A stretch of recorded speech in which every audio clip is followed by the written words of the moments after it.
Hi, this is Blair Pleasant. I'm at Enterprise Connect in Orlando, and I'm with Bruce Marler of CaféX. So Bruce, tell us a little bit about CaféX. CaféX provides real-time customer engagement solutions that actually allow enterprises to actually embed voice, video, co-browsing, screen annotation, document push, all those different functions into a web or mobile app so customers can better experience engagement with a contact center when they need help on a website or mobile app.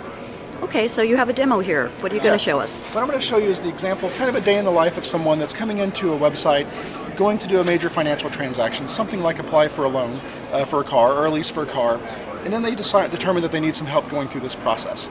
So in this here, you can see the Get Help button at the top of the site. You can see this customer's in and they determine, you know what, I really I'm concerned, I'm not real comfortable putting my data into the site, I need to talk to a representative. So they click the Get Help button. You can see now that they have voice and video transactions happening from a web-based console back into an agent console on one side. At the same time, you can see automatically they had co-browsing. Also, the agent has the ability to now help the customer by pointing them in the direction of where to get started. So you can see screen annotation occurred all within the same interface that occurred for all the voice and video transactions that started at the same time. Now, as you see the web-based video, it's also important to note CaféX actually has the ability to bridge this conversation and communication back into the environments that currently exist in the contact center today, meaning that video endpoint or audio endpoint could be a SIP device like a Cisco EX90, Cisco EX60, any video device that's SIP on the other side, so it just doesn't have to be web-based interactions. So let's say at this point the agent decides that they want to help the customer move along through the process. Let me help you get started with this process. They can click and you can see that we were actually able to do co-browsing with them and drive them to the next step in the process for this. So at this point the customer, maybe they're not as tech savvy, they had concerns about stuff in the site, and I understand their need for maybe wanting to watch security with all the media that comes around about that.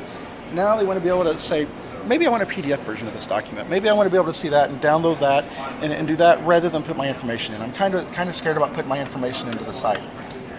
So now we can do document push. You can see we were able to take from any document store. In this case, we're doing a local document store. It could be Dropbox, it could be a secure file store within the enterprise, and then push that document to that customer.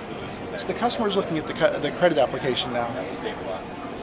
The agent can actually guide the customer through the document real time as well. So it's just not the customer being able to flip through the document, it's actually a shared interaction that's occurring. Also, we can do things like sign here and interact on top of this document as well. So it's not just a static thing that's occurring, it's real-time interaction with the documents. So at this point, the agent may decide they want to help the customer through finalizing the process. Or the customer would decide they want to finalize and they want to move to the next step.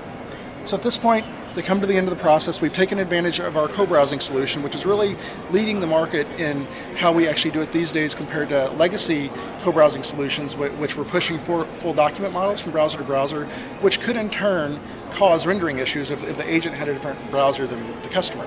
In this case, we don't do that. We actually do image slices and vector-based images to be able to drive interactions from browser to browser that render exactly the same for both endpoints. So there's never a disparate experience based on that interaction for the customer.